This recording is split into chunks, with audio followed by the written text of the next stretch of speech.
आजच डाउनलोड करा आणि तुमच्या आवडत्या मालिकांचा आनंद लुटा। दादा, तुम्ही माळी दादांना सांगा बागेत जितकी फुलं आहेत ती समजे वेगवेगळ्या प्रकारची फुले इकडे घेऊन या। इथं फुलांचा मस्तपैकी सडा घालायचा आहे। देवी आईंनी सांगितलेले महत्त्वाचे पाहुणे येणार आहेत घरी आणि त्यांच्या सेवेत कुठल्याही प्रकारची कमतरता भासता कामा नये, समजलं? जा जा, परदेशी कामाला लगा जा। ताई तुम्ही जा इकडं, दादा तुम्ही बी जा जा, समजे व्यवस्थित फार पडू दे। बाळू बाळा, काय आज एकदम प्रसन्न दिसतेस? हत्या माझ्या मनावरचं ना लई मोठं दडपण दूर झालंय बघा। कसलं ग बाळा? हत्या हो, देवी रागवल्या नाहीयेत माझ्यावर। हो का? आणि मग असं असतं ना, मी खुश नाही तर काय असणार?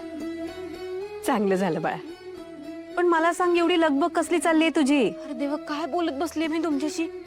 आत्या, मला लई स्वयंपाक करायचा आहे, वेगवेगळ्या प्रकारचे पदार्थ बनवायचे आहेत, मी चालले। अगं बाळा, पण कशासाठी?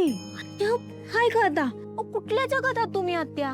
त्या देवी यांनी सांगितलेले महत्त्वाचे पाहुणे येणार आहेत म्हणून तर एवढी समधी तयारी सुरू आहे ना। अच्छा अच्छा अच्छा, देवी आईने सांगितलंय होय? वय मग बरोबर आहे। कसं आहे, येणाऱ्या पाहुण्यांची सेवा करणं, आदरातिथ्य करणं या घरच्या सुनेचं कर्तव्यच आहे। सावित्री आत्या, सुनबाई, जा तिकडं। पारू, हे काय? अजून काहीच तयारी नाही झालेली? देवी आई, तुम्ही काळजी नका करू, समजा व्यवस्थित होईल। अगं पण जेवण सुद्धा करायचं आहे। ते बी होईल, मी आलेच। होय।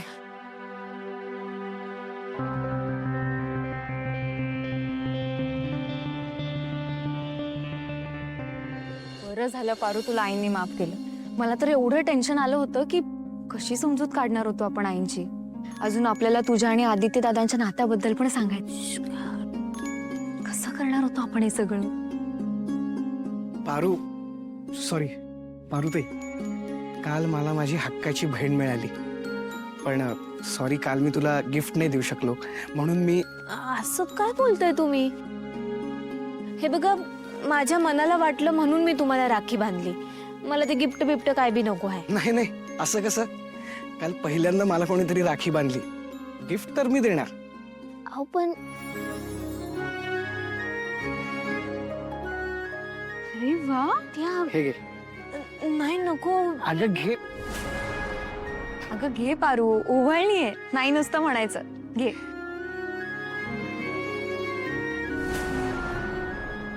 का भावाचं कर्तव्य मी नेहमी बजावी। तुला माझी कधीही गरज लागली तरी मला हक्कानी सांग। थँक्यू बरितो सर। हं?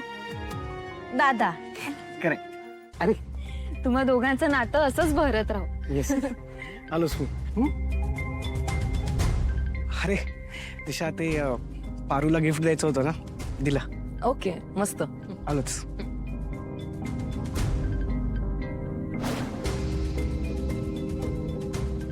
ए सर्वंट,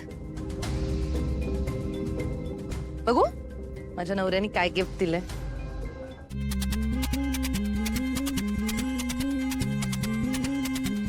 वा, हेच हेच तर म्हणत असते मी।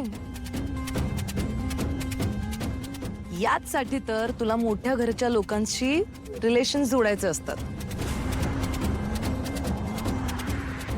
माझ्या नवऱ्याला एक बेसिक धागा बांधून आज या बांगड्या उकळल्यास। असंच कोणाची तरी बहीण, कोणाची तरी मुलगी, कोणाची तरी सून, कोणाची तरी बायको बनून तू सगळ्यांकडून काही ना काही उकळत असतेस।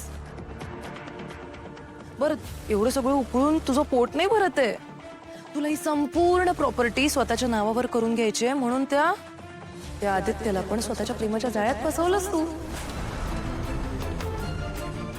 आणि काय हे बिंडो किर्लोस्कर्स एवढे सुशिक्षित असून सुद्धा अडाण्यांसारखा तुझ्यावर आंधळा विश्वास ठेवतात, आणि तू त्यांनी ठेवलेल्या विश्वासाचं चांगलं फळ देतेस त्यांना।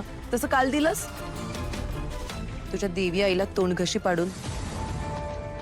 आय एम व्हेरी शुअर एक दिवस तू एक एक करत या घरातल्या सगळ्यांना तोंडावर आपटणार आहेस। आणि काय काय उगाच तुला जमत नाही तर सतत सगळ्या गोष्टींमध्ये पुढे पुढे का करायचं असतं? हा, माहिती होतं ना तू त्या कॉम्पिटिशन मध्ये पार्टिसिपेट करण्याच्या लायकीची नाहीयेस. मग मग तेव्हा जर तुझं थोबाड उघडून नाही म्हणाली असतीस तर मी त्या कॉम्पिटिशन मध्ये पार्टिसिपेट केलं असतं आणि जिंकून पण आले असते. ए दिशा, तू काय बोलतेस? तुला कळतंय का ग?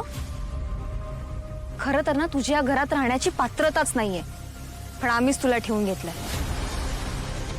प्रिया मॅडम, पण एक गोष्ट लक्षात ठेवा, तू पारू सोबत या भाषेत नाही बोलू शकत.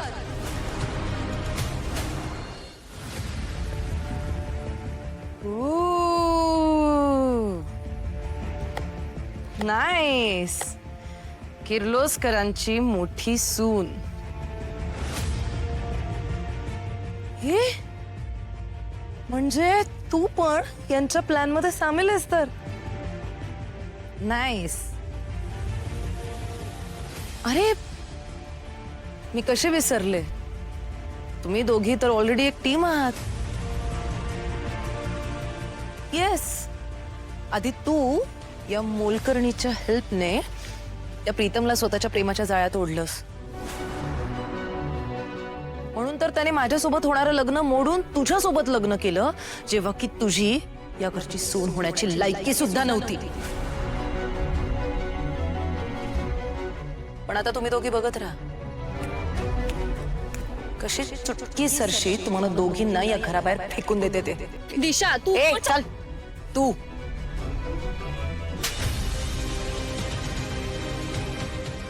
पारू,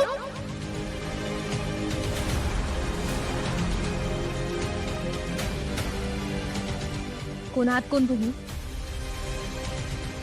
तुमचा ना आमचा काय संबंध आहे?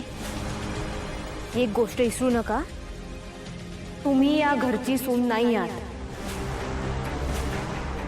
या घराशी तुमचा काही एक संबंध नाहीये. आणि किर्लोस्करांच्या सुनेसोबत असं वागायची तुमची हिंमतच कशी झाली? पारू,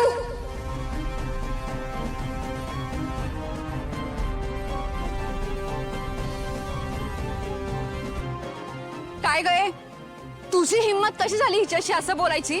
ती ना या घरची सून आहे. तू कोण आहेस? एक फडतूस मोलकरीण. परत न्यू सासू मॉम, तुम्ही या घाणेरड्या मोलकर्णीच्या तोंडाशी लागूच नका. आता ना हिला हिची लायकी मी व्यवस्थित दाखवून देते. चल तू. दिशा हात सोड. दिशा काय करते? दिशा काय करते? दिशा अगं सोड तिला.